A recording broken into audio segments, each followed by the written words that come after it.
실로 경이로운 현상이 전개되고 있습니다. 중국의 고소득층 여성들이 목숨을 걸고 자국을 탈출하는 상황이 현실화되고 있으며 유럽의 최상류층 부모들까지 자녀 교육을 위해 모든 기득권을 포기하고 한국행을 선택하고 있습니다. 도대체 이들이 그토록 화려하고 안정적인 삶을 뒤로하고 대한민국을 찾아 나선 근본적인 이유가 무엇인지 심층적으로 탐구해 보고자 합니다. 지금부터 펼쳐질 이 내러티브는 독자 여러분의 심장을 강렬하게 고동치게 만들 것이며 그 감동과 울림은 가슴 속에 오랫동안 잔존할 것입니다. 오늘의 첫 번째 이야기는 중국 상하이 출신의 왕위린 씨의 사연입니다. 잠시 시간을 내어본 영상에 좋아요와 구독 버튼을 눌러주시면 이 콘텐츠를 제작하는 데 크나큰 동력이 됩니다. 그럼 오늘 사연을 시작하겠습니다. 저는 왕귀린이며 올해 32세로 중국 상하이에서 태어나고 성장한 일반적인 여성입니다. 그러나 제 삶을 회고해 보면 결코 평범하다고 할 수 없는 사건들이 무수히 많았습니다. 제가 자라난 상하이는 중국 내에서도 가장 화려하고 역동적으로 발전한 국제 도시 중 하나였습니다. 해가 지면 푸둥지구의 마천루들이 찬란하게 빛을 발하며 도시 전체가 하나의 거대한 디지털 광고판처럼 장엄하게 펼쳐졌습니다. 어린 시절 저는 이러한 도시에 거주하는 것이 얼마나 특별한 일인지 제대로 인식하지 못했습니다. 그저 상하이라는 도시가 전 세계에서 가장 우월한 곳이며 우리가 살고 있는 중국이야말로 세계의 중심이라는 교육만을 받았을 뿐입니다. 저희 집안은 비교적 부유한 계층에 속했으며 아마도 제가 어린 시절부터 맹목적으로 믿어왔던 중국 중심주의적 사상은 부모님으로부터 물려받은 것일 겁니다. 저희 아버지는 국영기업의 고위 관리자로 재직하시면서 항상 중국의 부흥과 위대함을 강조하셨습니다. 아버지는 주말마다 거실 TV를 통해 시진핑 주석의 연설을 시청하시며 깊은 공감의 표시로 고개를 끄덕이셨습니다. 이 나라가 얼마나 강력한지, 얼마나 위대한 국가인지를 너희가 반드시 인지해야 한다. 위리나, 내가 이토록 안정된 삶을 영위할 수 있는 것은 모두 중국 정부의 헌신적인 노력 덕분이다. 아버지의 목소리는 언제나 확신과 자신감으로 충만했습니다. 저는 이러한 환경 속에서 성장했기 때문에 다른 국가들에 대해 깊이 숙고할 필요성을 전혀 느끼지 못했습니다. 단순히 우리 중국이 세계의 정점이며 나머지 국가들은 우리를 추종하는 존재라는 단선적인 인식이 제 사고방식을 지배하고 있었습니다. 저희 어머니는 대학교에서 역사학을 강의하셨습니다. 따라서 저는 어린 시절부터 중국의 유구한 역사와 찬란한 문명에 대해 수없이 들으며 자랐습니다. 위리나, 우리 한자가 얼마나 경이로운지 아느냐? 이 한자 속에는 수천 년간 축적된 지혜가 내포되어 있단다. 서양인들이 아무리 노력해도 우리의 문화말을 근본적으로 이해하기 어려운 이유가 바로 여기에 있다. 어머니의 목소리에는 항상 깊은 자부심이 배어 있었습니다. 저는 그 말씀이 진실이라고 생각했습니다. 서양인들은 우리처럼 뛰어난 문화를 절대 소유할 수 없을 것이라 여겼습니다. 한 번은 어머니께서 유럽 여행 중에 촬영한 사진을 보여주시며 이렇게 말씀하셨습니다. 유럽의 고딕 성당들이 화려한 것은 인정하지만 자금성만큼 웅장하지는 못하다. 우리는 역사적 흐름 속에서도 언제나 중심 국가였단다. 그 말씀을 들으면서 저는 우리가 특별한 민족이라는 확신을 더욱 공고히 하게 되었습니다. 학교 교육에서도 이러한 가르침은 지속되었습니다. 제가 초등학교에 다닐 때 선생님은 매일같이 중국의 위대성을 역설하셨습니다. 중국은 세계에서 가장 오래된 문명을 보유한 국가입니다. 다른 나라들은 모두 우리의 문화와 첨단 기술을 배워갔습니다. 여러분은 자랑스러운 중화 문명의 후손들입니다. 선생님의 이러한 발언은 저희 반 학생들에게 일종의 맹목적인 믿음을 주입시켰고 저 역시 예외는 아니었습니다. 특히 역사 수업 시간은 저에게 가장 강렬한 인상을 남겼습니다. 아편전쟁과 서구 열강의 침략사를 학습하며 저는 큰 충격에 빠졌습니다. 우리가 세계의 중심인데 어쩌자고 이런 굴욕적인 수모를 겪어야 했을까? 제 마음속에는 격렬한 분노가 차올랐고 그때 선생님은 이렇게 설명하셨습니다. 그것은 과거의 일화일 뿐입니다. 현재의 중국은 완전히 다릅니다. 우리는 다시 세계의 중심으로 힘차게 복귀하고 있습니다. 이 말은 저에게 커다란 위안을 제공했으며 스스로 중국이라는 국가에 대한 신뢰를 더욱 확고하게 만들었습니다. 중학생이 되면서 제 신념은 더욱 강화되었습니다. 학교에서는 영어 수업을 필수적으로 이수하도록 권고했지만 저는 서양 언어를 배우는 것에 대해 전혀 내키지 않았습니다. 왜 우리가 서양의 언어를 학습해야 하는 것일까? 그들의 언어는 우리가 가진 한자의 깊이와 철학을 결코 따라올 수 없는데 말이죠. 친구들과 대화를 나눌 때도 우리는 서양 문화를 깎아내리는 경우가 빈번했습니다. 미국은 그저 기술적으로 조금 앞선 나라일 뿐이다. 우리는 그들보다 훨씬 오래된 역사를 보유하고 있지 않나? 그 중에서도 한국에 대한 이야기는 종종 가벼운 비웃음의 대상이 되었습니다. 한류가 막 중국 대륙에 확산되던 시절이었는데 저는 그 모든 것이 조작되고 과장된 현상이라고 확신했습니다. 한국? 그저 작은 규모의 국가일 뿐이야. 그들이 무슨 독창적인 문화를 창조한다고 떠드는 거지. 결국 우리 문화를 모방한 것에 불과하지 않은가. 친구들 역시 저와 유사한 견해를 가지고 있었고 우리는 한류를 일시적으로 스쳐 지나가는 유행으로 치부했습니다. 대학교에 진학하면서 IT 분야를 전공하게 되었고 중국의 기술력이 얼마나 세계적으로 인정받고 있는지를 심도 있게 학습했습니다.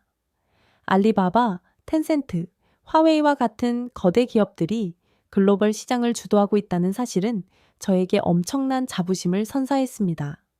저는 친구들과 자주 논의했습니다. 우리는 서양의 도움 없이도 모든 것을 성취할 수 있어. 그들보다 더 신속하게 그리고 더 효율적인 방식으로. 이것이 바로 중국식 발전 방식이다. 하지만 저는 한국에 대해서는 여전히 부정적인 인식을 유지했습니다. 그들의 스마트폰은 중국의 화웨이 제품에 한참 뒤처져 있다고 평가했으며 그들의 예의 음악과 드라마는 모두 과장된 홍보 전략에 불과하다고 믿었습니다. K-pop, 그것은 서양 사람들이 잠깐 신기해서 열광하는 것뿐이다. 곧바로 식어버릴 유행이야. 이러한 인식은 제가 한국이라는 나라에 대해 깊이 알아볼 필요가 없다는 확신을 더욱 강화시켰습니다. 대학 졸업 후 상하이에 위치한 대형 IT 기업에 취업하면서 저는 중국 중심주의를 저의 확고한 신념으로 삼아 직장 생활을 영위했습니다. 회사의 모든 구호와 슬로건은 중국의 위대성을 강조했고 우리는 매주 아침 사무실에서 국기에 대한 경례를 실시하며 중국의 부흥을 열렬히 기원했습니다. 그 시절 저는 한치의 의심도 품지 않았습니다. 한국을 비롯한 여타 국가들은 그저 우리 중국이 이끌어가는 세계 질서 속에서 뒤따라오고 있을 뿐이라고 굳게 믿었기 때문입니다. 그러나 저는 인지하지 못했습니다.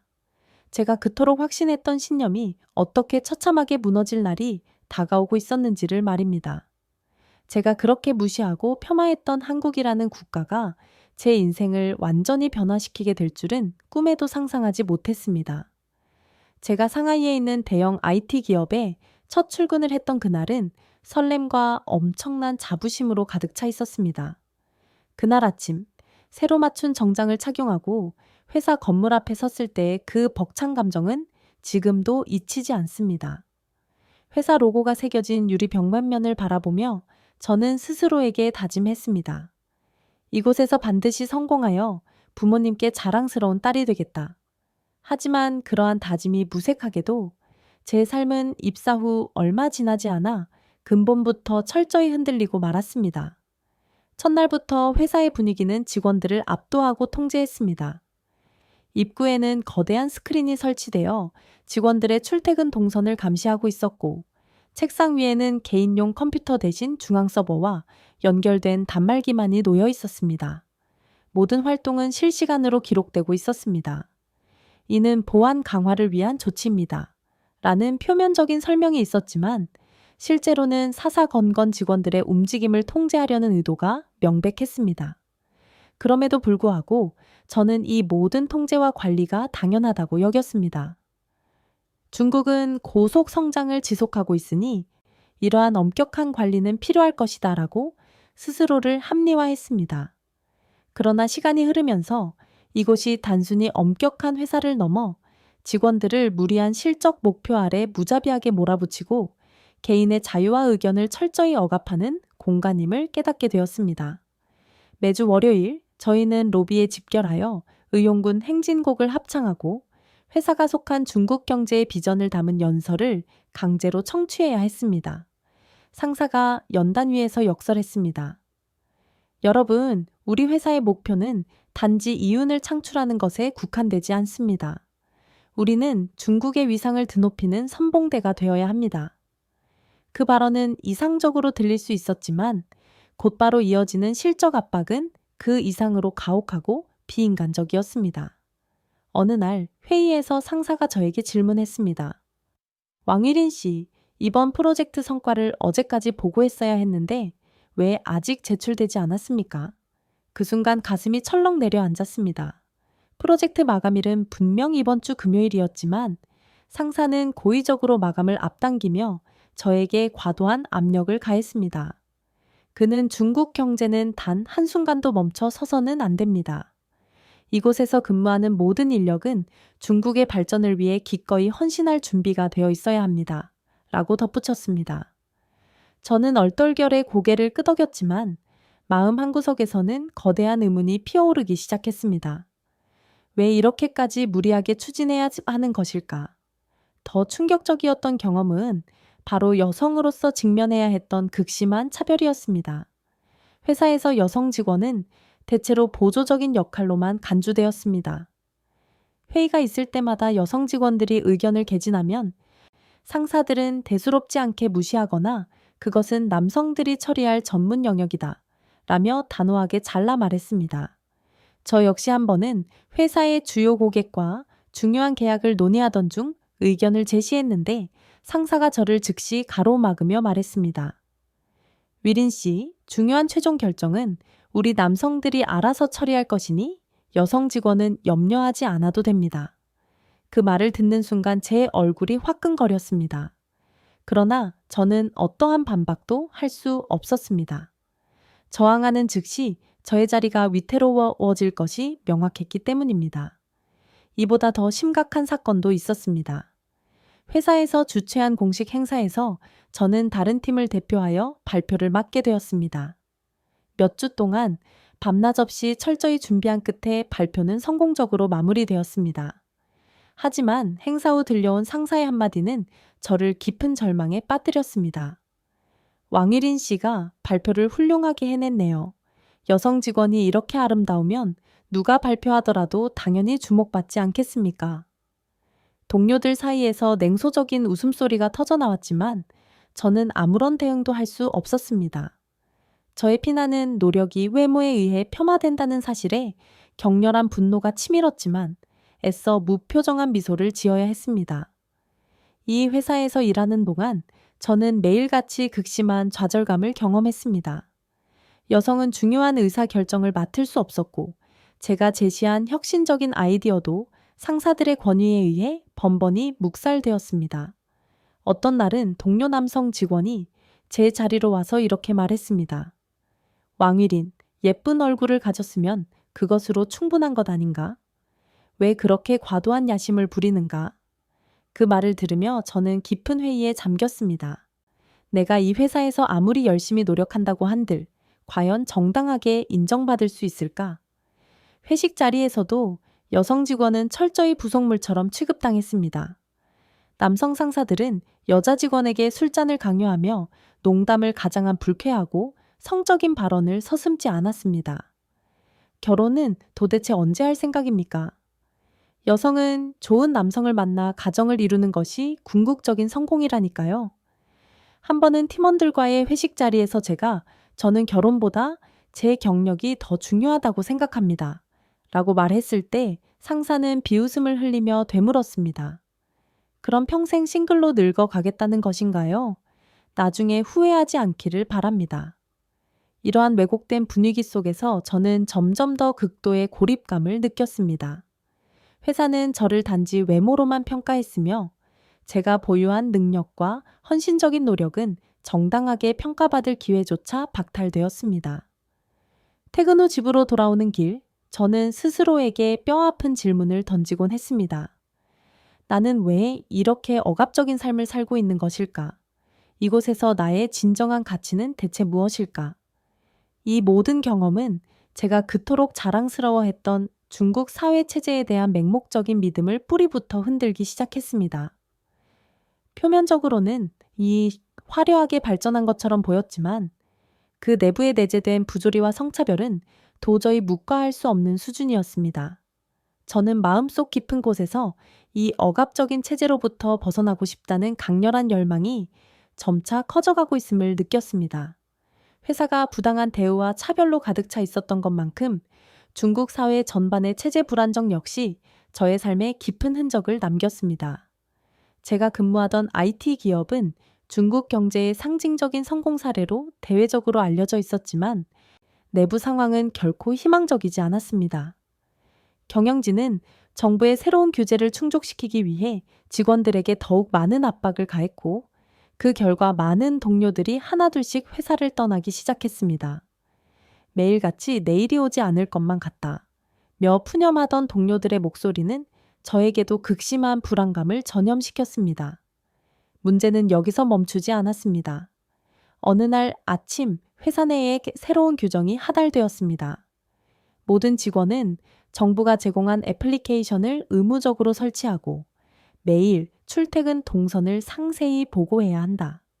정부가 점점 더 깊숙이 우리 개인의 삶에 개입하고 있다는 사실은 소름 끼칠 정도로 두려웠습니다. 동료 중 한 명이 저를 조용히 불러서 귓속말했습니다. 윌이나, 이건 명백히 우리를 감시하려는 의도야. 개인의 자유 같은 것은 점점 더 사라지고 있어. 하지만 저는 겉으로는 애써 그 말을 부정했습니다. 이 모든 것은 국가 발전을 위한 것이다. 발전하려면 질서와 통제가 필요하지 않은가. 그러나 제 마음속에서는 점점 더 수많은 의문이 증폭되기 시작했습니다.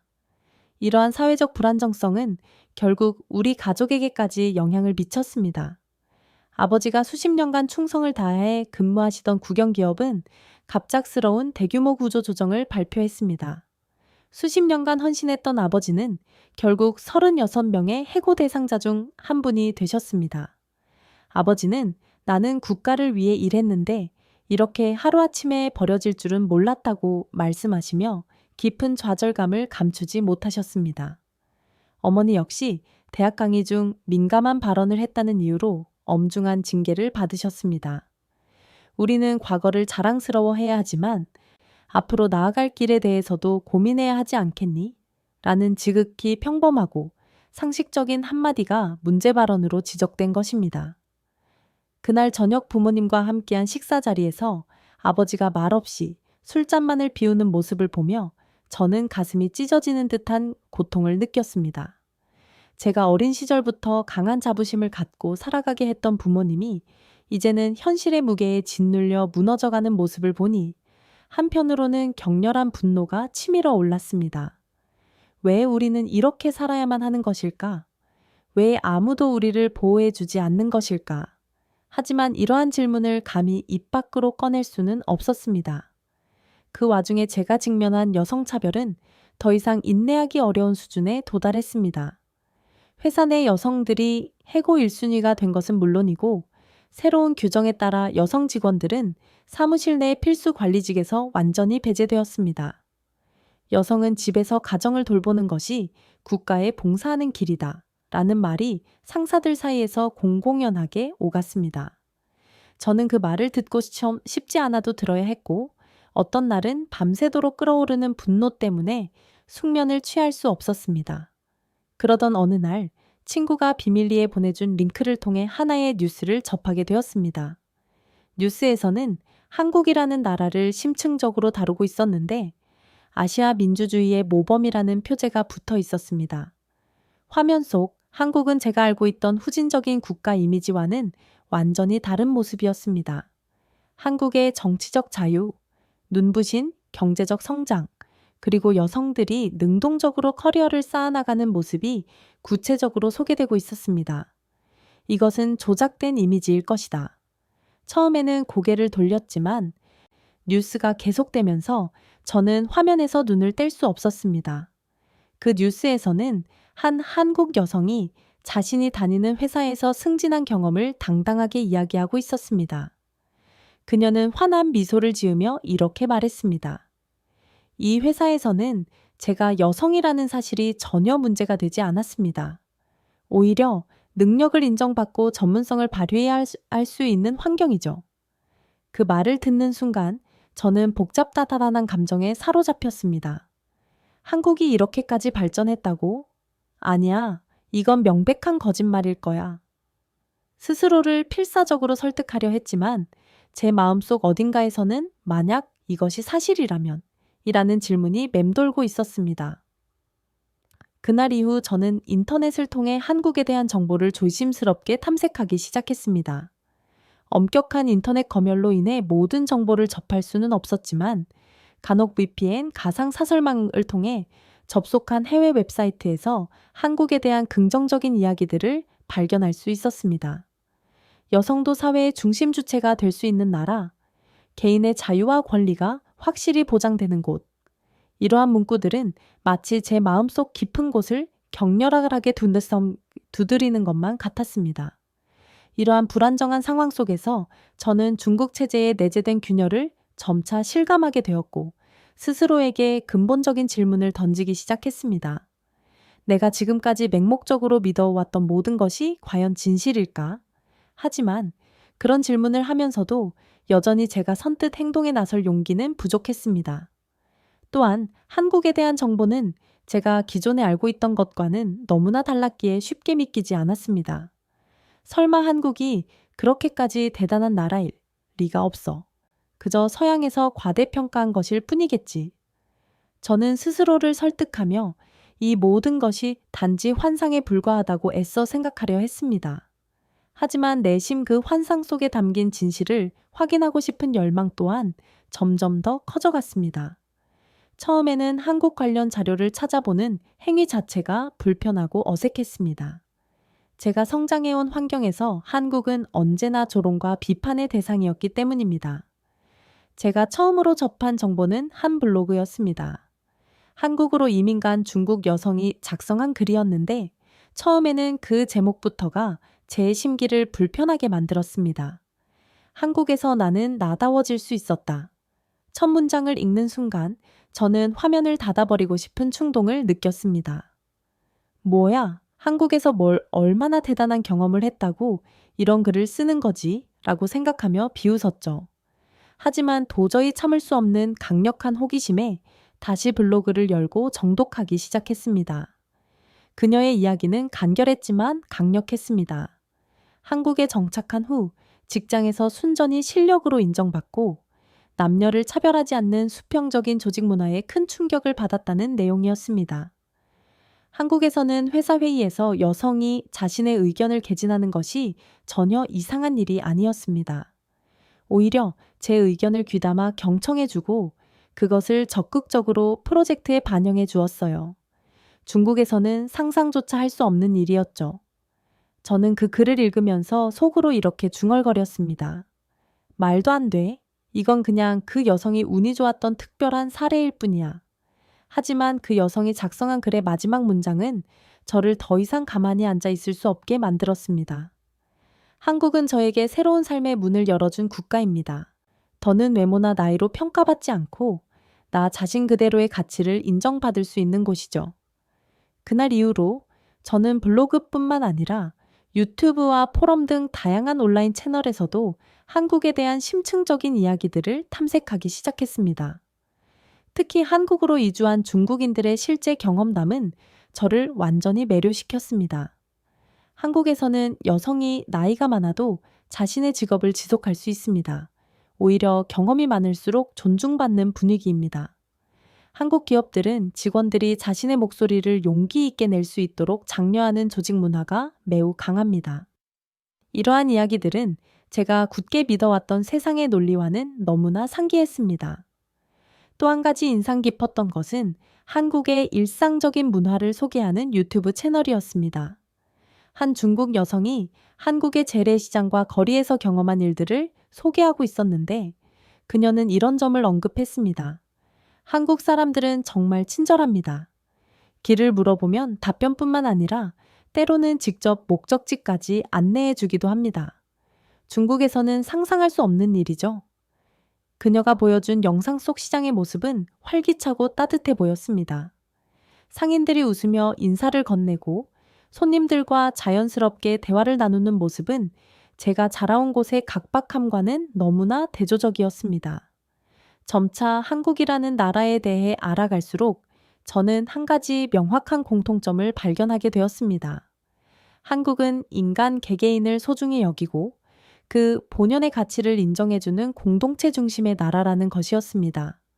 제가 그토록 갈망했던 바로 그것, 제가 억압적인 중국 사회에서 결코 찾을 수 없었던 바로 그 모습이 한국에 존재한다는 사실은 엄청난 놀라움과 동시에 묘한 부러움을 동시에 느끼게 했습니다. 특히 여성이라는 이유만으로 무시당하지 않는다는 이야기는 저를 완전히 매료시켰습니다. 한국에서 여성들은 오직 스스로의 능력으로 커리어를 구축하고 결혼 여부나 연령에 상관없이 자신의 가치를 증명할 수 있다는 이야기들은 저에게 꿈만 같은 현실처럼 느껴졌습니다. 중국에서는 여성이 나이가 들면 자동으로 사회에서 배제되는 분위기가 강했습니다. 하지만 한국에서는 여성이 나이와 관계없이 더 많은 경험을 인정받고 그 가치를 더욱 높게 평가받는다는 사실이 저를 강력하게 끌어당겼습니다. 그렇다면 한국은 정말 근본적으로 다른 것일까? 저는 점점 더 심도 있는 질문들을 스스로에게 던지기 시작했습니다. 처음에는 한국을 조롱하던 저 자신이 이제는 한국에서의 삶을 궁금해하고 있다는 사실이 어색했지만 그 호기심은 쉽게 멈추지 않았습니다. 만약 내가 한국에 간다면 나도 지금과는 달라질 수 있을까? 이 질문은 제 마음속에서 점점 더 큰 비중을 차지하게 되었습니다. 제가 한국으로의 탈출을 최종적으로 결심하게 된 결정적인 순간은 어느 날 갑자기 찾아왔습니다. 그날은 회사에서 중요한 프로젝트 발표가 예정되어 있던 날이었습니다. 저는 몇 주 동안 밤낮 없이 준비한 자료를 들고 회의실에 들어섰습니다. 그런데 발표가 시작되기도 전에 상사가 제 노트북을 내려다보더니 차가운 목소리로 말했습니다. 이것은 국가 기밀사항에 저촉될 위험이 있습니다. 보고서의 몇몇 핵심 부분은 즉시 삭제하세요. 저는 순간 얼어붙었습니다. 그 보고서는 회사 내부 프로젝트에 대한 단순한 진행사항일 뿐이었거든요. 하지만 상사는 그보다 더 민감한 정보를 외부에 노출시키길 원치 않았던 겁니다. 그날 저녁 집에 돌아온 저는 깊은 불안감에 사로잡혔습니다. 모든 것이 감시되고 무엇이든 잠재적인 위험 요소로 간주될 수 있는 세상에서 살아가는 것이 너무나도 숨막히고 답답했습니다. 그제야 비로소 깨달았습니다. 제가 자랑스럽게 여겼던 중국의 눈부신 경제적 성장과 체계적인 시스템은 사실 개인의 자유와 존엄성을 잔혹하게 희생한 대가였다는 것을요. 그리고 이제 그 희생은 저 자신에게까지 강요되고 있었습니다. 제 삶은 그날부터 점점 더 옥죄어 왔습니다. 몇 주 뒤 회사에서 새로운 지침이 하달되었습니다. 모든 직원은 매일 아침 사무실 도착 후 보안 QR코드를 스캔해야 하며 외부와의 이메일이나 문서는 반드시 상사의 사전 승인을 받아야 한다는 내용이었습니다. 이 모든 것이 국가를 위한 것이다. 상사는 항상 그렇게 강변했지만 저는 그 말을 더 이상 진심으로 믿을 수 없었습니다. 회사 내부에서는 작은 실수라도 발생하면 보복성 지시가 내려왔고 상사는 직원들에게 맹목적인 애국심을 끊임없이 증명하라고 요구했습니다. 가족들에게도 시련이 닥쳤습니다. 아버지는 회사의 구조조정 이후 안정된 직장을 끝내 찾지 못하셨고 어머니는 대학 강단에서 퇴출당한 뒤 생계를 유지하기 위해 개인 과외교사를 시작하셨습니다. 저는 부모님을 바라보며 생각했습니다. 이 나라는 우리에게 무엇을 제공해 주었나? 우리가 받은 것은 억압과 고통뿐이다. 그러던 어느 날 텔레비전에서 다시 한번 한국에 관한 뉴스를 접했습니다. 화면 속 한국의 모습은 그야말로 극명한 대조를 이루었습니다.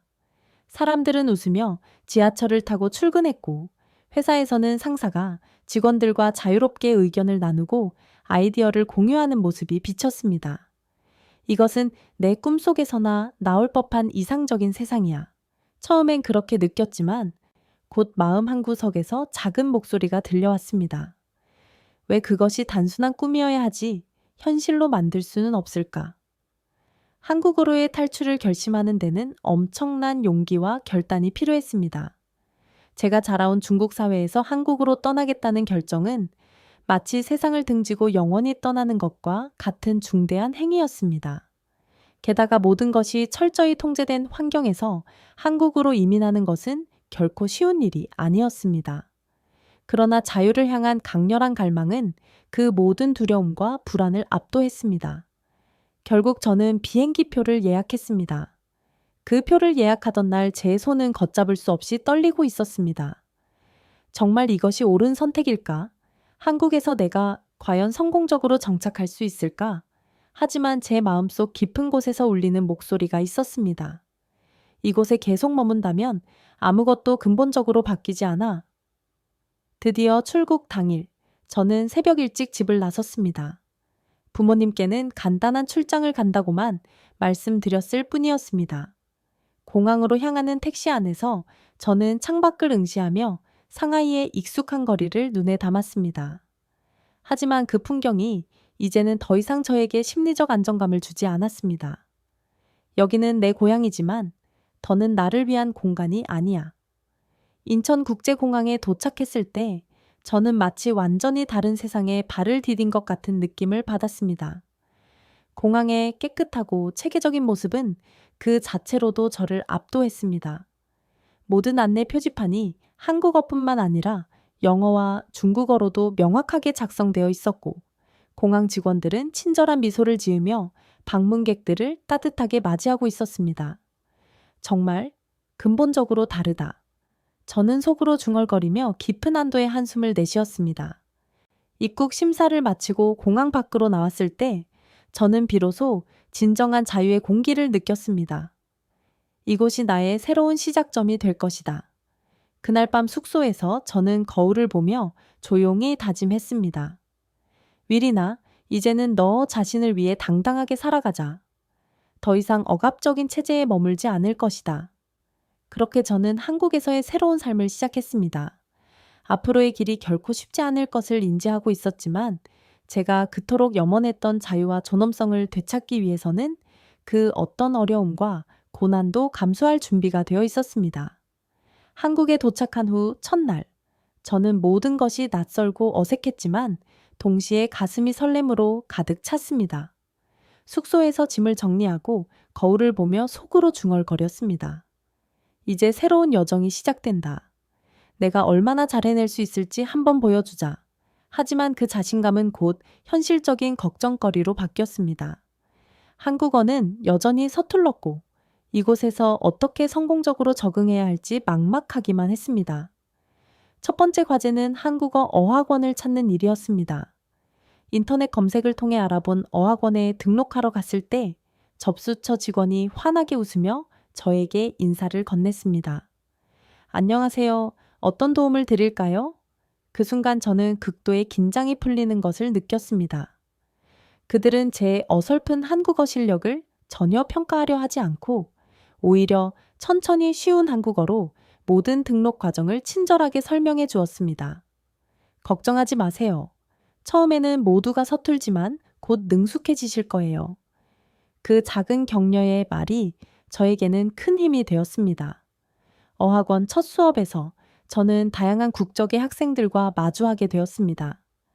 일본, 미국, 베트남 등 각기 다른 나라에서 온 사람들이 한자리에 모여 있었고 모두가 동일한 목표를 가지고 있었습니다.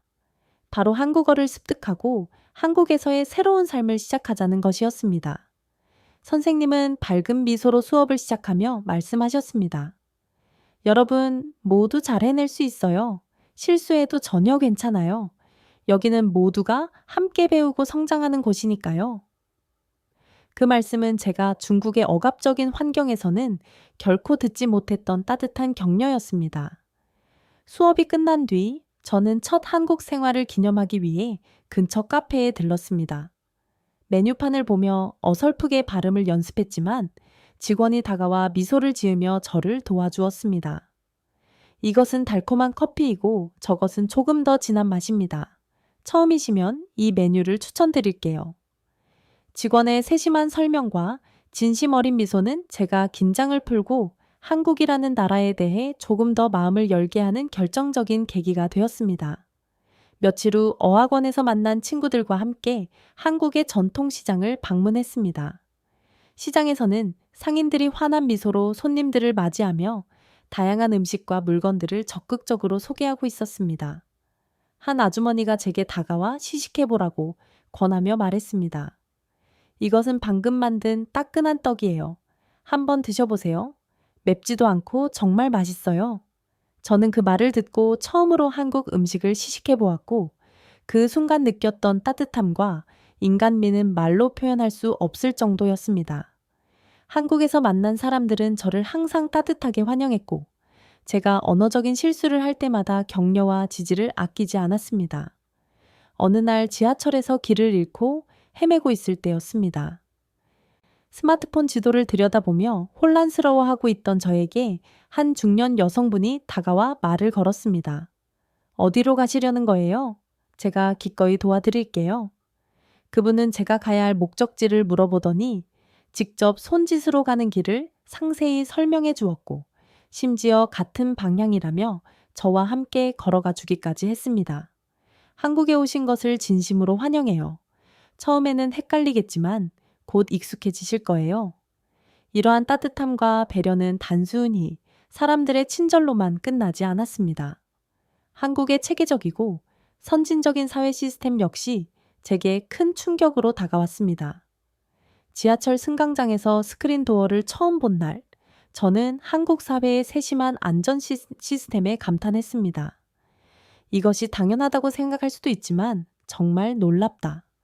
무료 와이파이와 편리한 교통카드 시스템은 제 일상생활을 훨씬 더 윤택하고 편리하게 만들어 주었고 모든 것이 이렇게 체계적일 수 있구나라는 생각이 끊이지 않았습니다. 어학원을 다니며 한국어 실력이 조금씩 향상되자 저는 본격적으로 일자리를 알아보기 시작했습니다. 처음에는 두려움이 앞섰습니다. 내가 과연 한국에서 취업할 수 있을까?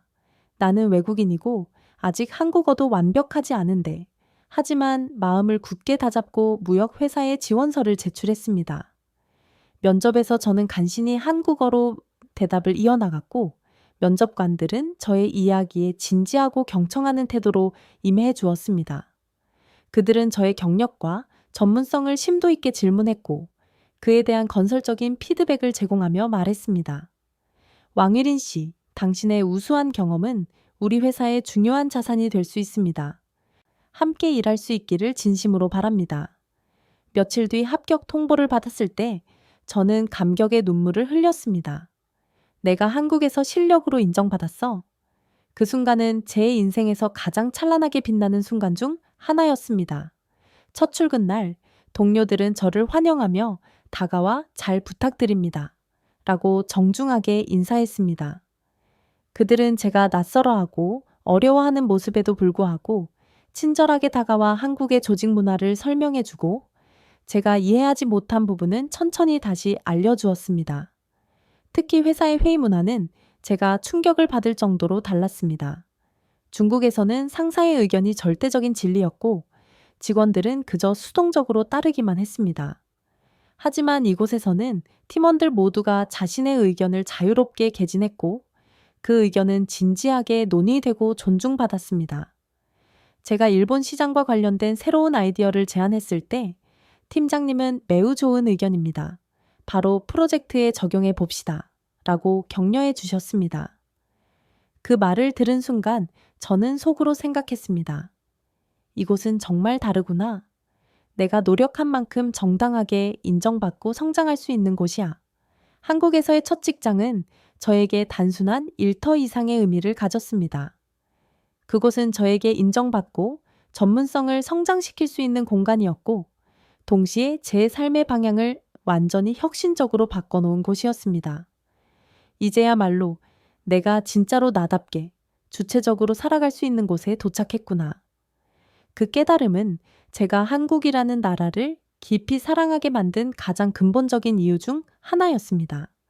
한국에 온 지 어느덧 1년이라는 세월이 흘렀습니다. 되돌아보면 제가 한국행 비행기에 올랐던 그 순간의 떨림이 아직도 생생하게 남아 있습니다. 낯선 땅에 발을 내디디면서 느꼈던 불안감과 설렘이 이제는 안정감과 감사를 넘어 이 나라에 대한 깊은 애정으로 변모했습니다. 제가 느끼는 이 감정은 단순히 외국 생활에 성공적으로 적응했다는 수준의 이야기가 아닙니다.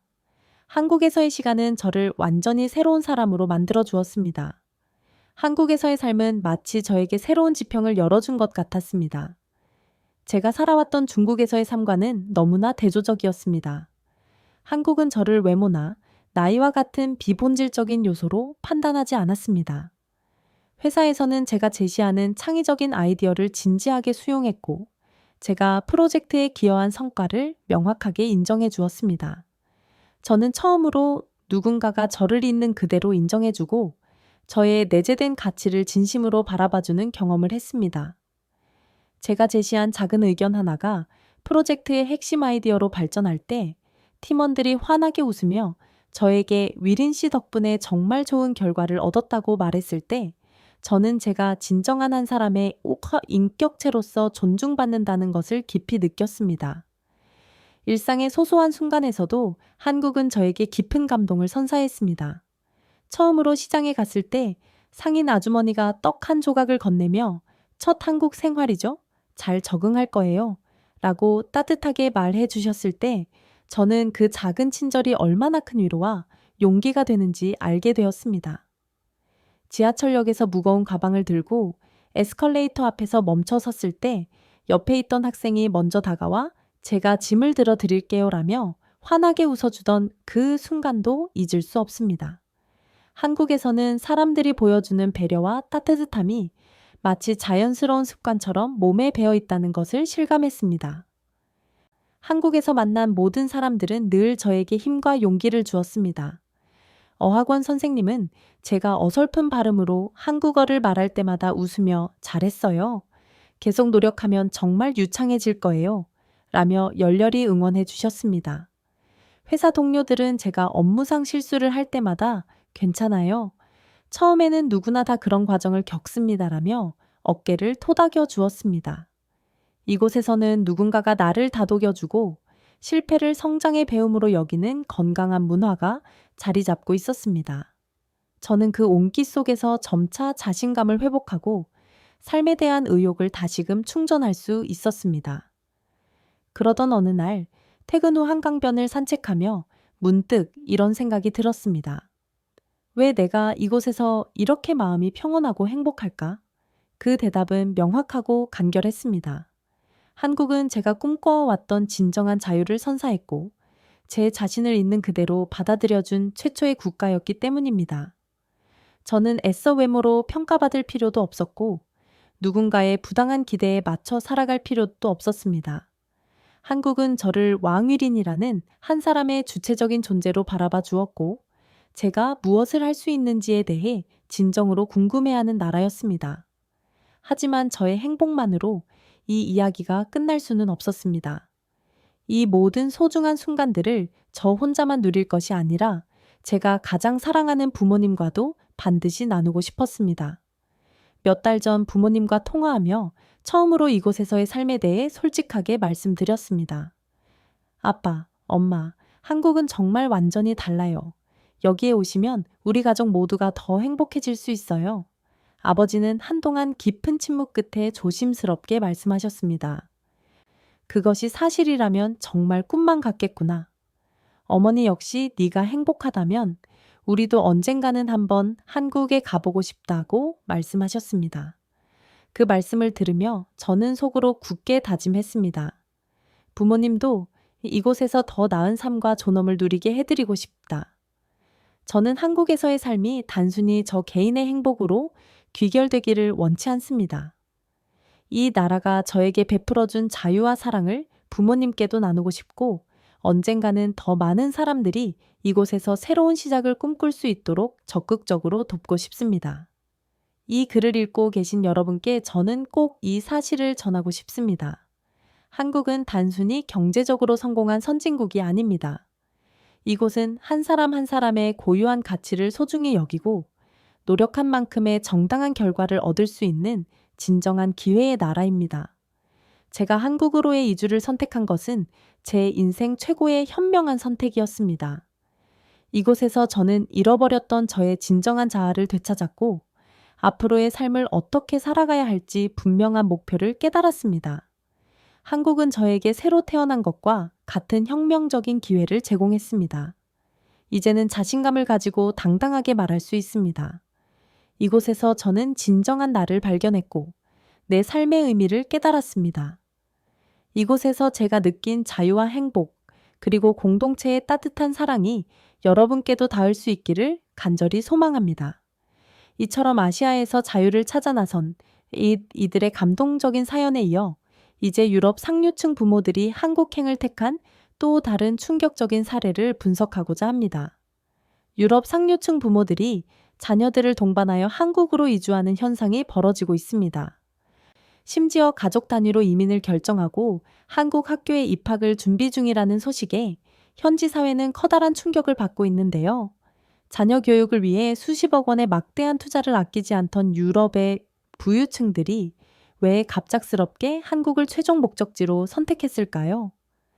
그들이 누리던 모든 특권과 안락함을 내려놓고 한국행을 감행한 이유에 대해 유럽 전역이 경악하고 있습니다. 도대체 어떤 근본적인 문제가 발생한 것인지 다음 사연을 통해 곧바로 알아보겠습니다. 오늘 사연은 프랑스 파리 출신의 뇌과학 교수 아드리앙 르페브르 씨가 보내주신 내용입니다. 오늘의 두 번째 사연을 시작하겠습니다. 안녕하세요. 저는 프랑스 파리 출신의 저명한 뇌과학 교수 아드리앙 르페브르입니다. 사람들은 제 이름을 들으면 누구나 존경의 표시로 고개를 끄덕입니다.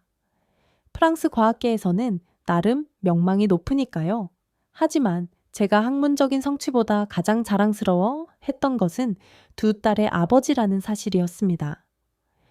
첫째 클레망스와 둘째 루이즈는 저에게 삶을 지속할 이유이자 존재의 목적이었고 아내를 먼저 떠나보낸 후에도 제가 굳건히 버틸 수 있었던 것은 순전히 두 아이가 있었기 때문이었습니다. 클레망스와 루이즈는 파리에서도 명성이 자자한 명문 사립학교에 재학하고 있었습니다. 아이들이 입학할 당시만 해도 저는 딸들이 가장 최적의 환경에서 훌륭하게 성장할 수 있을 것이라고 확신했습니다. 아내의 공백을 채워주기 위해 저는 아이들을 최고의 학교에 보내기 위해 끊임없이 노력했습니다. 그 학교는 유럽 상류층 자녀들이 모이는 곳이었으며 전통과 품격을 자랑하는 엘리트 교육을 표방하고 있었습니다. 매년 학비만 수천만 원에 달했지만 소중한 아이들을 위한 그 정도의 투자는 당연한 의무라고 생각했습니다. 하지만 어느 순간부터 두 딸의 얼굴에서 해맑은 웃음이 점차 사라지기 시작했습니다. 특히 첫째 클레망스에게 학교에서 무슨 일이 있었느냐고 물어보면 고개를 푹 숙인 채 아무런 대답도 하지 않았습니다. 그저 피곤하다며 방에 들어가 문을 닫아버리기 일쑤였습니다. 둘째 루이즈는 언니보다 좀 더 솔직했습니다. 어느 날 저녁 식사 자리에서 루이즈가 했던 말이 지금도 제 기억에 생생하게 남아 있습니다. 아빠, 학교에서 왜 아무도 저랑 이야기를 안 해요? 저는 그 말이 너무나도 충격적이었습니다. 아이들은 명문 사립학교에 다니면 자연스럽게 사교성이 길러지고 다양한 배경의 친구들을 사귈 것이라고 기대했었죠. 하지만 루이즈가 전한 이야기는 제가 상상했던 것과는 전혀 다른 가혹한 현실이었습니다. 루이즈가 털어놓은 이야기에 따르면 그 학교에서는 학생들 간의 서열이 극도로 중요했습니다. 부유한 가정의 아이들이 주도권을 쥐고 있었고 그들의 암묵적인 기준에서 조금이라도 벗어나면 철저하게 따돌림을 당했습니다. 루이즈는 집안 배경이 그들의 기준으로 볼 때 화려하지 않다는 이유로 몇몇 친구들에게 노골적인 무시를 당했다고 했습니다. 심지어 어느 날에는 가방 속에 누군가가 낡은 신발을 넣어놓고는 너 같은 아이는 이런 신발을 신어야 수준에 맞는다며 비웃었다고 했습니다. 클레망스는 어때? 제가 루이즈에게 조심스럽게 물었습니다. 언니는 괜찮은 척하고 있지만 저보다 훨씬 더 괴로울 거예요. 며칠 후 저는 클레망스가 방에서 흐느껴 울고 있는 것을 발견했습니다.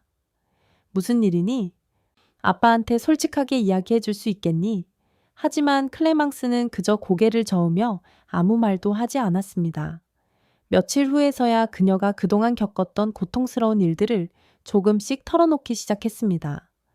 클레망스가 다니는 반에는 소셜 클럽이라는 배타적인 그룹이 있었는데 그 그룹에 포함되지 못한 학생은 철저히 투명인간 취급을 당했습니다.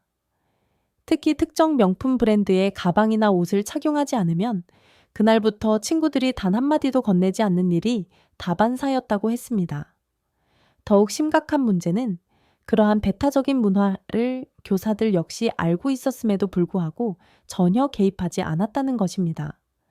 그들은 아이들끼리 스스로 해결해야 할 문제라며 상황을 묵인하고 방치해버린 것이었습니다. 한 번은 클레망스가 급식 시간에 혼자 밥을 먹고 있었는데 한 무리의 아이들이 그녀 앞에 와서 음료수를 의도적으로 쏟아버리고는 이렇게 말했다고 합니다. 네가 여기 앉아 있으면 우리는 식사하기 불편하거든. 그런 모욕적인 일을 겪고도 클레망스는 저에게 말하지 않았습니다. 그저 괜찮다고만 했습니다. 하지만 어느 날 아침 클레망스가 이렇게 말했습니다.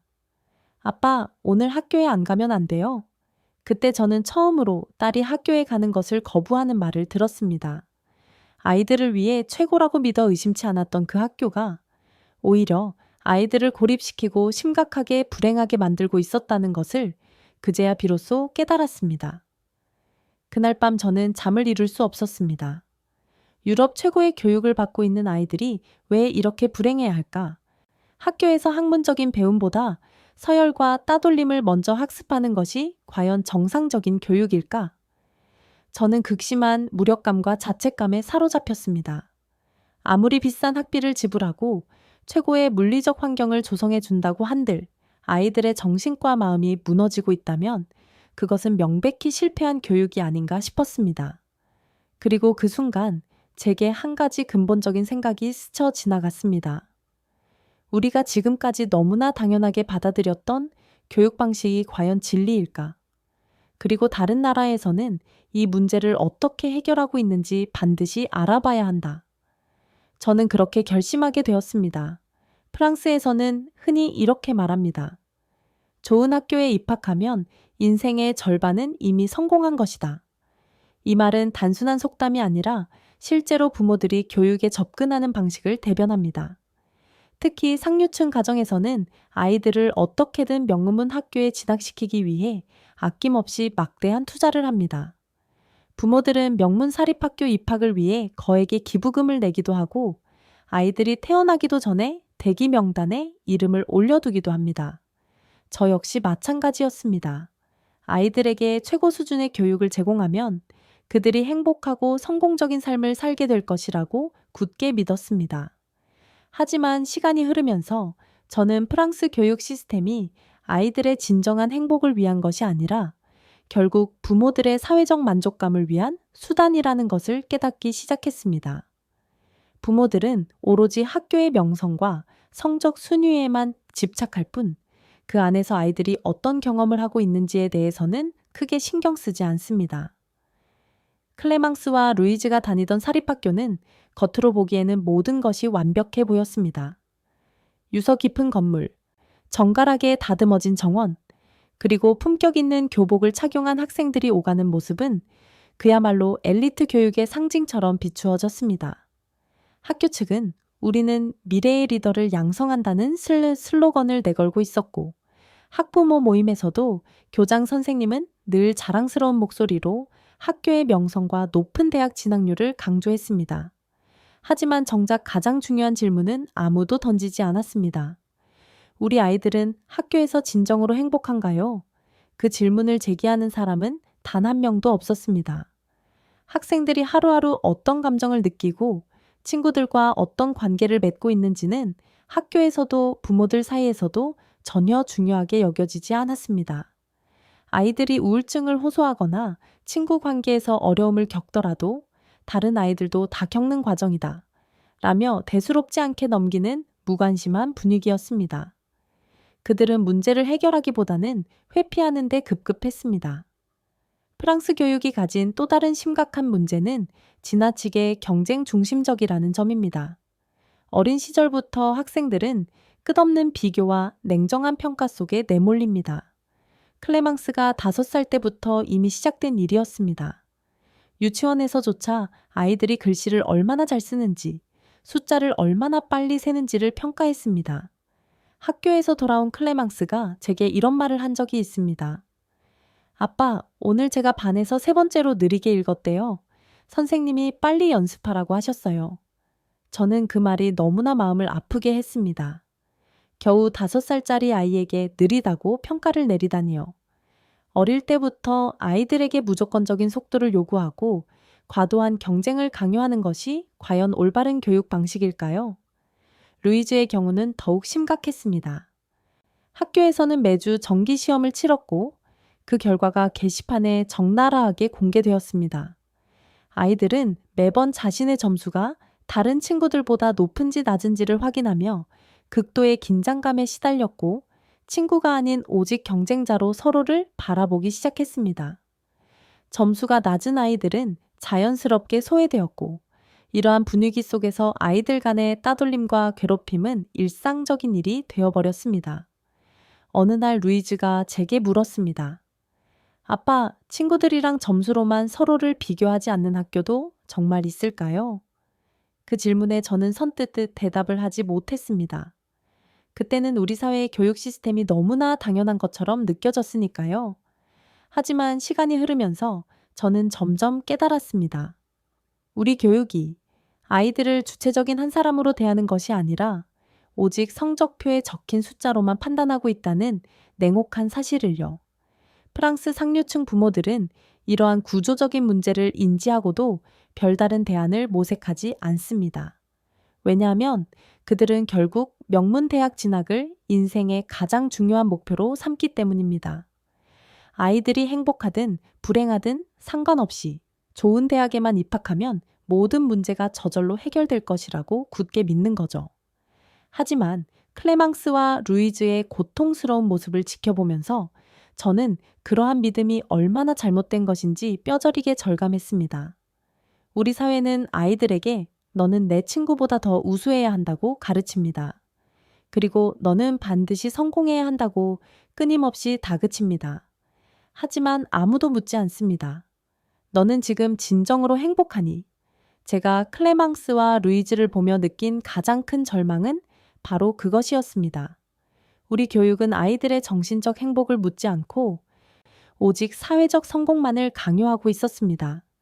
그날 밤 저는 한 가지 확고한 결심을 했습니다. 이제 더는 이 심각한 문제를 묵인하고 회피하지 않겠다고요. 우리 아이들에게 정말로 필요한 것이 무엇인지 직접 발뻗고 찾아 나서기로 했습니다. 지금껏 당연하다고 생각했던 모든 교육적 기준을 내려놓고 완전히 새로운 방법을 모색하기로 마음먹었습니다.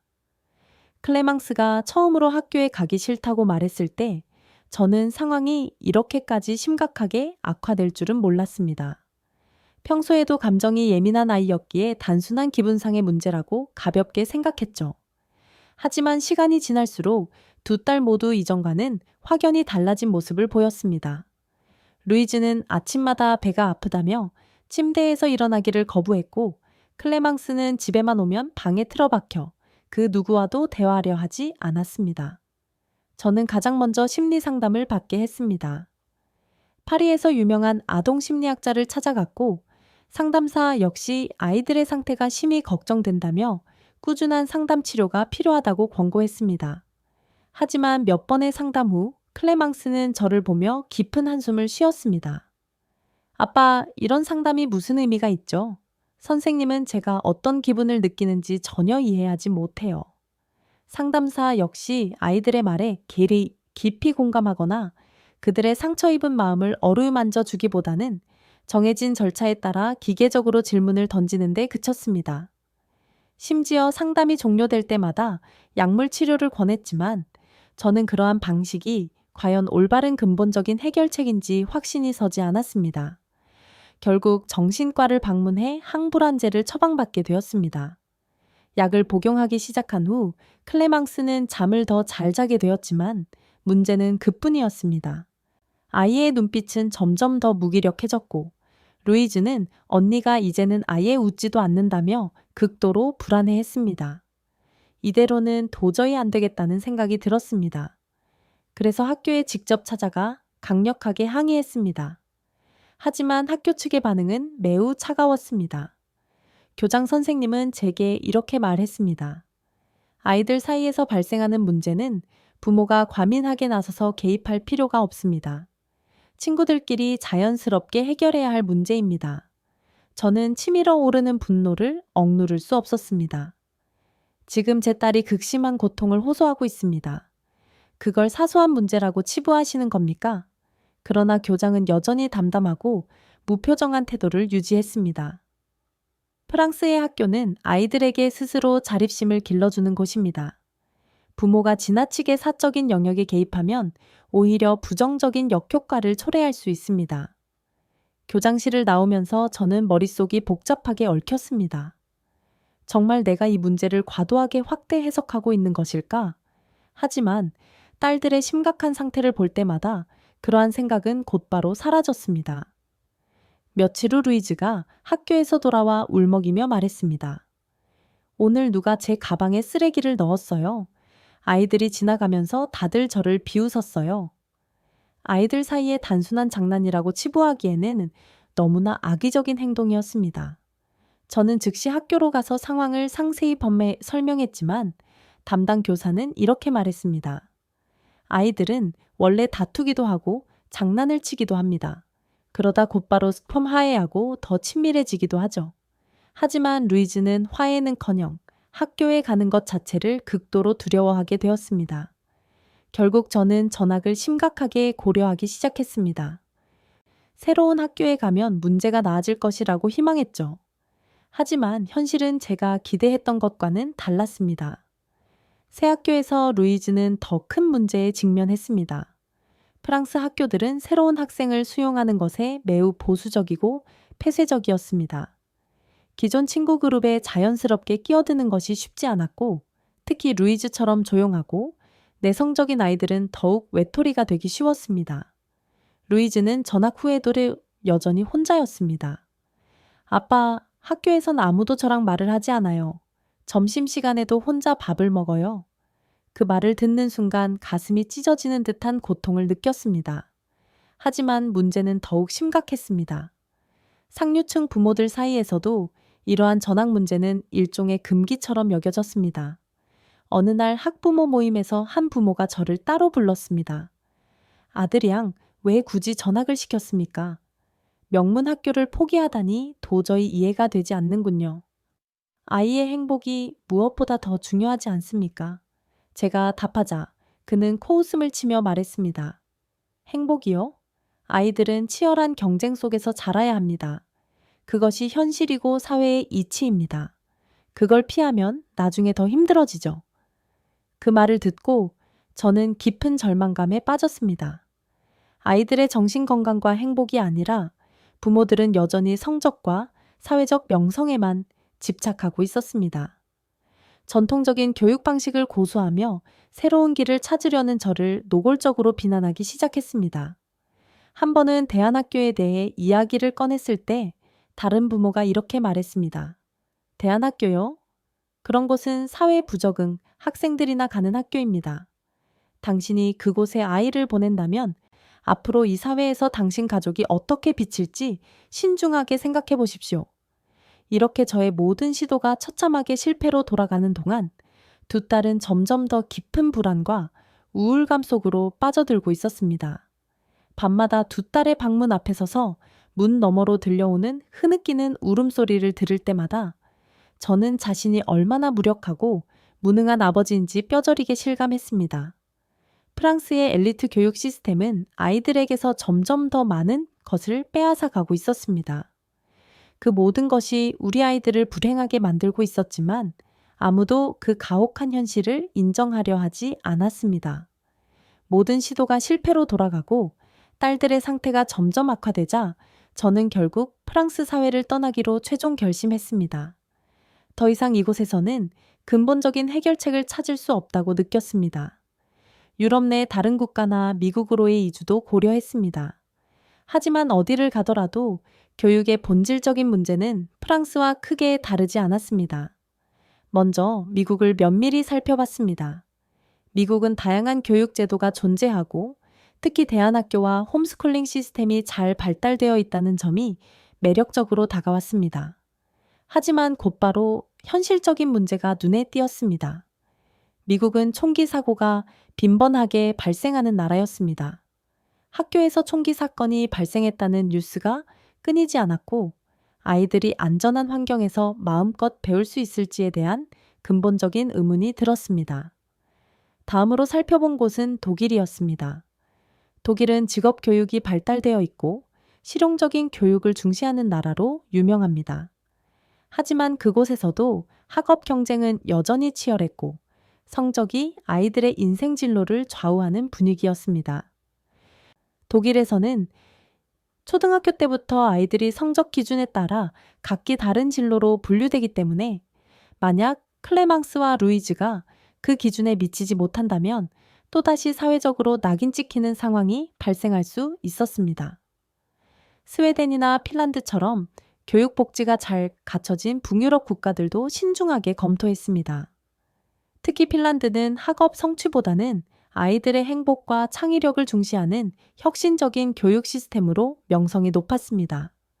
하지만 그곳은 북유럽 특유의 폐쇄적이고 내성적인 사회 분위기가 우리 가족의 성향에 맞을지 확신이 서지 않았습니다. 결국 유럽과 미국을 모두 살펴본 후에도 우리 가족이 정착할 만한 뚜렷하고 이상적인 대안이 보이지 않았습니다. 그러던 중 우연히 하나의 기사를 접하게 되었습니다. 유럽 상류층 가족들이 한국으로의 이민을 선택하고 있다. 한국이라는 나라로 떠난다는 기사는 저에게 엄청난 충격을 주었습니다. 지금껏 한국에 대해 특별히 깊이 생각해 본 적이 없었기 때문입니다. 솔직히 말하면 한국은 저에게 낯선 아시아 국가 중 하나에 불과했습니다. 하지만 그 기사를 정독하는 내내 한 가지 질문이 계속 제 마음을 사로잡았습니다. 왜 유럽의 부유층들이 한국으로 떠나고 있을까? 저는 한국에 대해 체계적으로 알아보기 시작했습니다. 한국의 교육 시스템, 사회 안전망, 그리고 고유한 문화에 대해 하나씩 탐색해 보면서 놀라움을 금치 못했습니다. 특히 한국의 학교가 유럽 학교와는 완전히 다른 분위기를 가지고 있다는 점이 매우 인상 깊었습니다. 학업적인 경쟁은 분명히 존재하지만 그 경쟁 속에서도 아이들을 존중하고 서로를 배려하는 따뜻한 문화가 깊이 자리 잡고 있었습니다. 그리고 또 하나 놀라운 점이 있었습니다. 한국 사회는 아이들이 밤늦게까지도 안전하게 거리를 다닐 수 있는 환경을 완벽하게 제공하고 있었습니다. 길거리마다 첨단 CCTV가 설치되어 있고 늦은 시간에도 아이들이 학원에 다니거나 친구들과 어울리는 모습이 흔하다고 했습니다. 그 순간 머릿속에 루이즈가 했던 말이 떠올랐습니다. 아빠, 왜 우리는 친구들과 밤늦게까지 밖에서 놀 수 없어요? 한국에 대한 정보를 찾을수록 저의 궁금증은 더욱 커져갔습니다. 특히 한국의 학부모들이 자녀의 교육에 얼마나 열정적이고 헌신적인지에 대해 알게 되었을 때 저는 깊은 공감과 존경의 표시로 고개를 끄덕일 수밖에 없었습니다.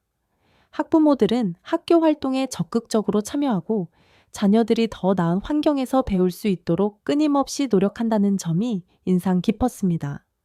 한편으로는 한국의 과도한 입시 경쟁이 걱정되기도 했습니다. 한국 학생들이 극심한 입시, 스트레스에 시달린다는 소식도 들었기 때문입니다. 하지만 그 경쟁 속에서도 학생들이 학교에 가는 것을 두려워하지 않고 친구들과 협력하며 성장하는 모습을 보며 저는 새로운 희망의 가능성을 엿보았습니다. 결국 저는 최종적으로 결심하게 되었습니다. 한국으로 떠나보자. 주변에서는 저를 만류하기도 했습니다. 왜 굳이 아시아까지 가서 해결책을 찾으려 하느냐? 유럽이 최고인데 한국 같은 나라가 무슨 도움이 되겠냐? 라는 비난의 말을 듣기도 했죠. 하지만 그동안 유럽에서 우리 가족이 겪었던 문제들과는 완전히 다른 환경이 우리 가족에게 새로운 기회를 제공해 줄 수도 있다는 강력한 믿음이 생겼습니다. 물론 두려움이 전혀 없었던 것은 아닙니다. 새로운 나라에서의 삶이 우리에게 어떤 예측 불가능한 변화를 가져올지는 알 수 없었지만 최소한 지금의 고통스러운 상황보다는 나아질 것이라는 확고한 희망이 생겼습니다. 그렇게 우리는 프랑스를 떠나 한국으로의 기나긴 여정을 준비하기 시작했습니다. 한국으로 향하는 비행기 안에서 저는 내내 불안했습니다.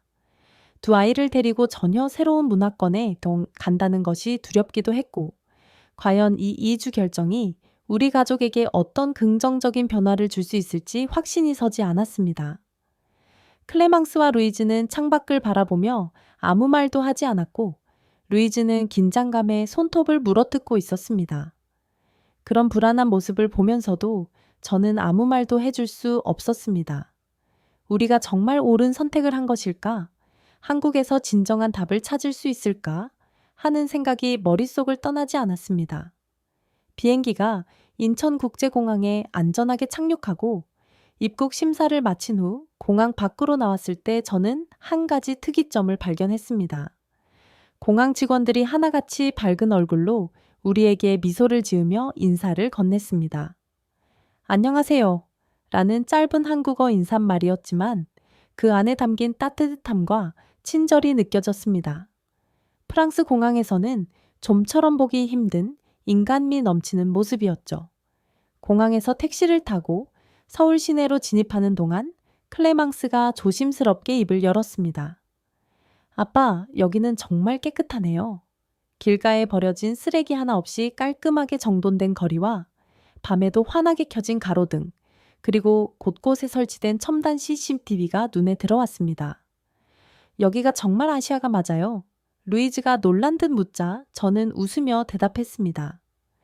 그래, 여기가 바로 한국이란다. 첫날 밤 우리는 호텔 근처로 가벼운 산책을 나갔습니다.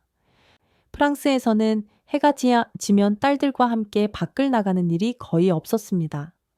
밤늦게 거리를 걸을 때는 항상 극도의 긴장 상태를 유지해야 했고 혹시라도 범죄의 대상이 되지 않을까 불안했습니다.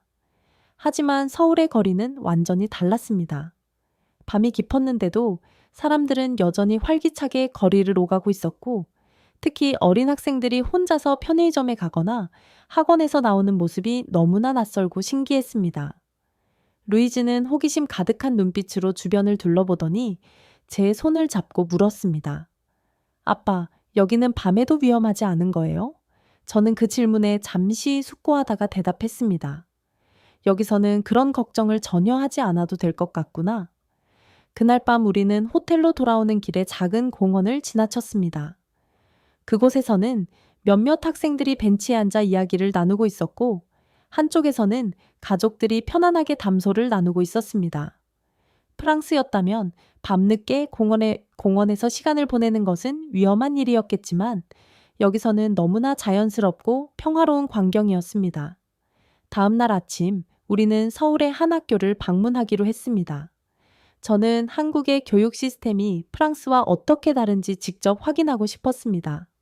학교에 도착하자 교문 앞에서 교사와 학생들이 서서 서로 진심 어린 인사를 나누고 있었습니다. 안녕하세요.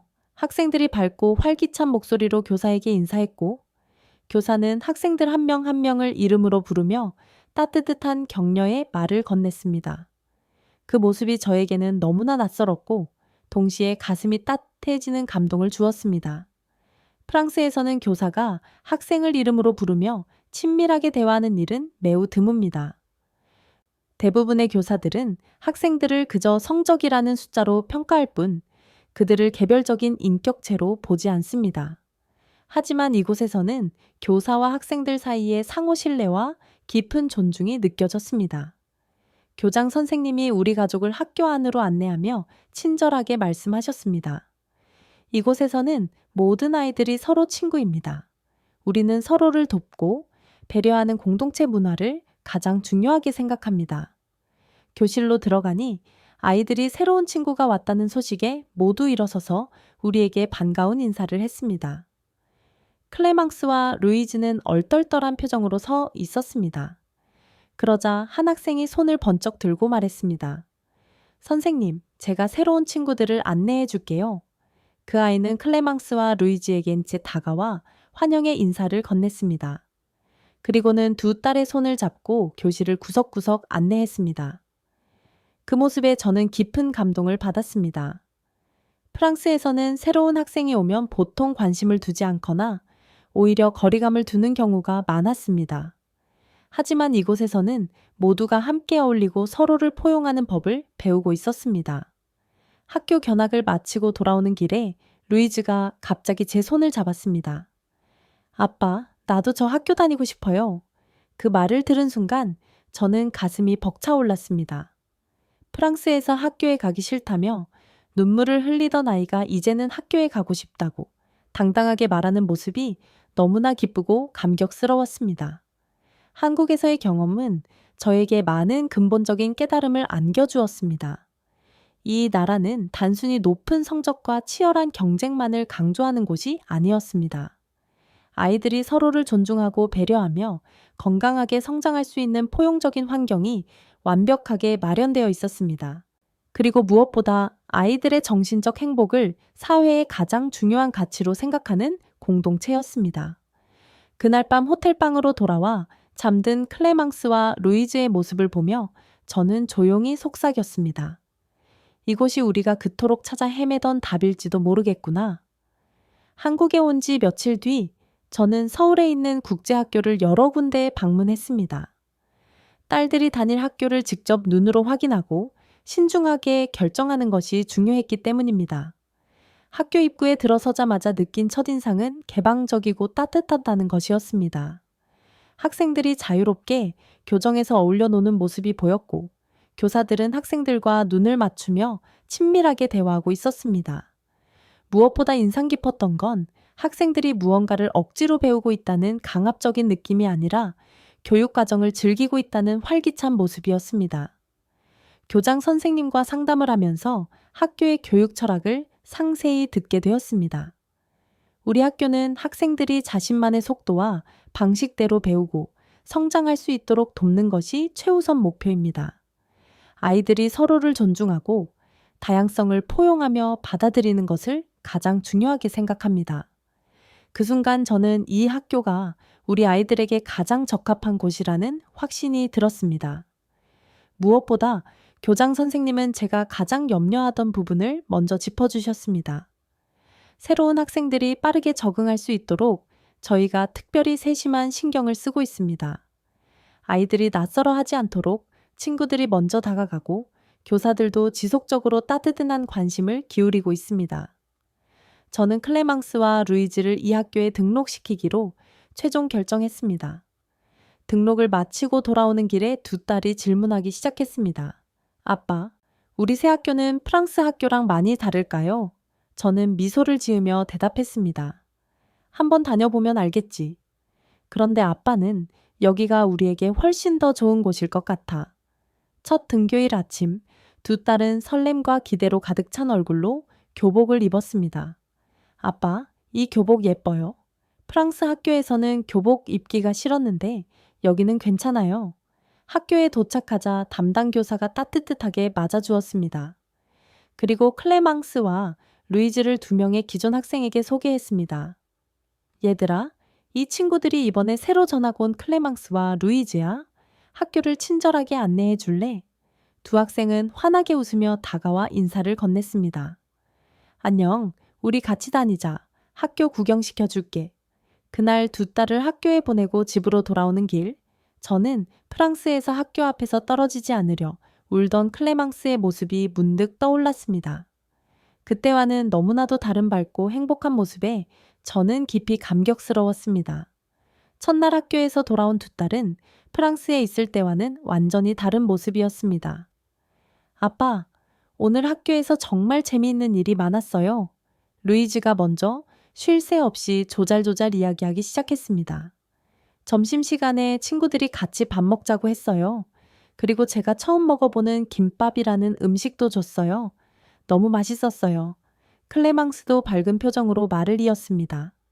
수업 시간에 토론을 했는데 친구들이 제가 이야기할 때 정말 집중해서 귀담아 들어줬어요. 프랑스에서는 제가 말하면 무시하는 아이들도 있었는데 여기는 다르더라고요. 저는 그 말을 듣고 가슴이 뭉클해졌습니다. 프랑스에서는 학교 이야기를 거의 꺼내지 않던 아이들이 이렇게 밝은 목소리로 하루 일과를 이야기하는 모습이 저에게는 너무나 큰 행복이었습니다. 며칠 후 루이즈는 학교에서 숙제를 하고 와서는 제게 다가와 말했습니다.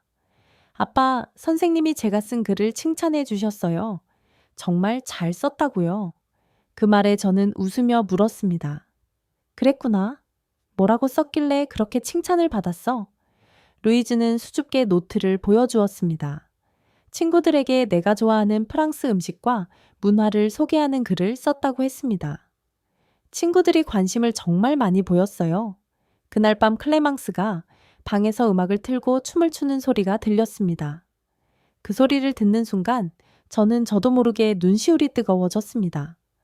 프랑스에서는 늘 방에 틀어박혀 있던 아이가 이제는 음악을 듣고 활기차게 춤을 출 만큼 마음이 편안하고 안정되었다는 생각이 들었기 때문입니다.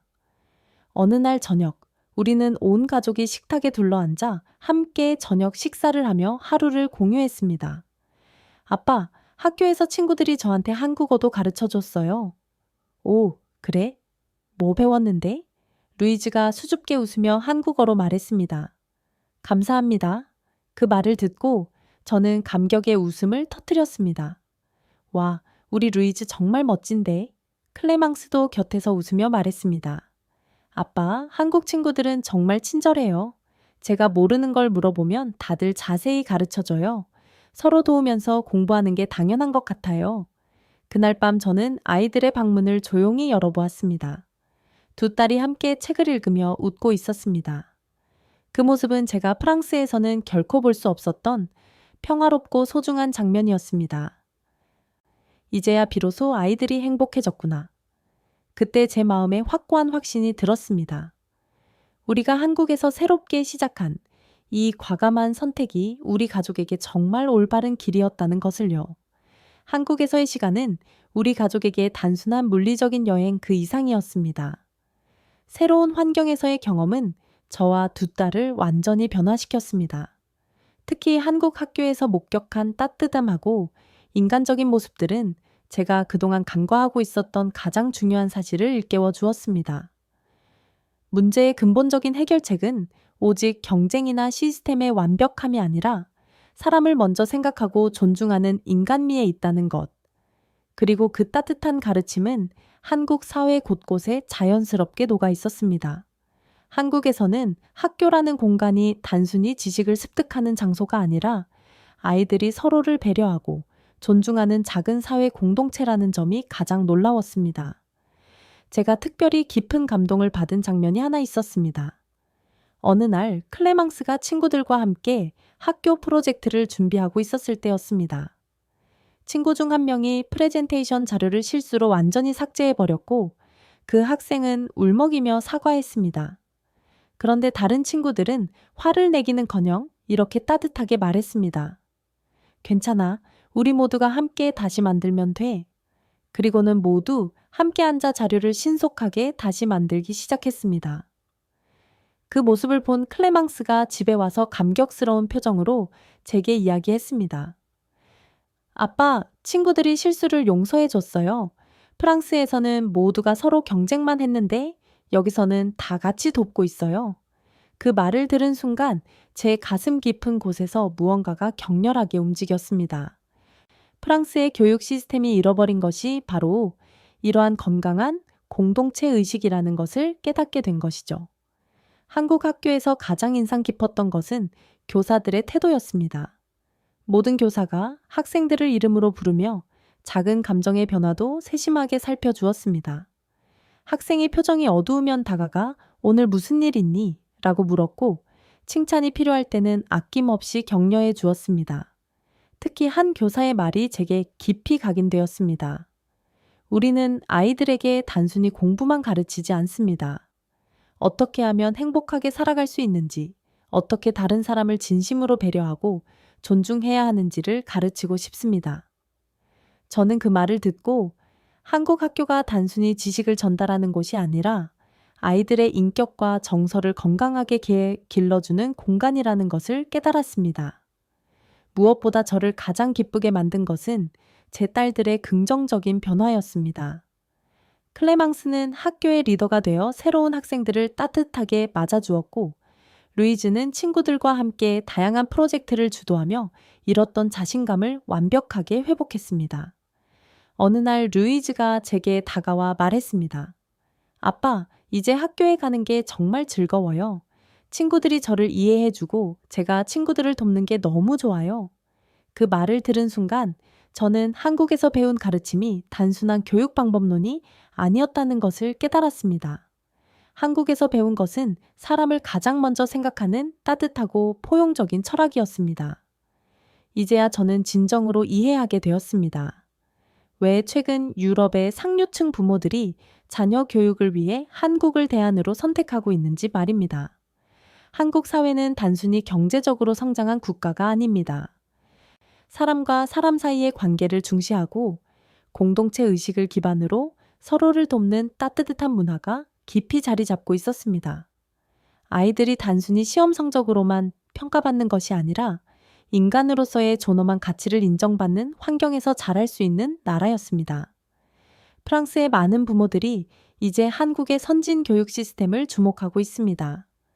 그리고 저는 자신감을 가지고 단언합니다. 한국에서 배운 것은 단순한 학습 방법이 아닙니다. 사람의 가치를 먼저 생각하고 공동체를 존중하는 철학입니다.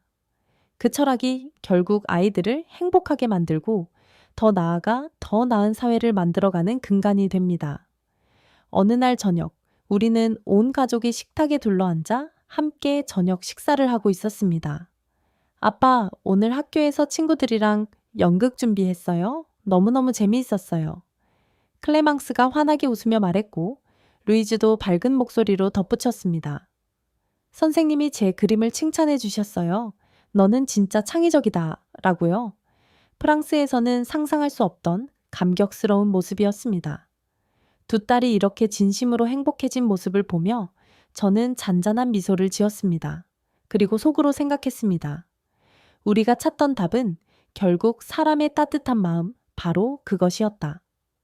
한국에서 배운 그 따뜻한 인간 중심의 철학이 이제는 우리 가정의 근본적인 변화를 만들어가고 있었습니다.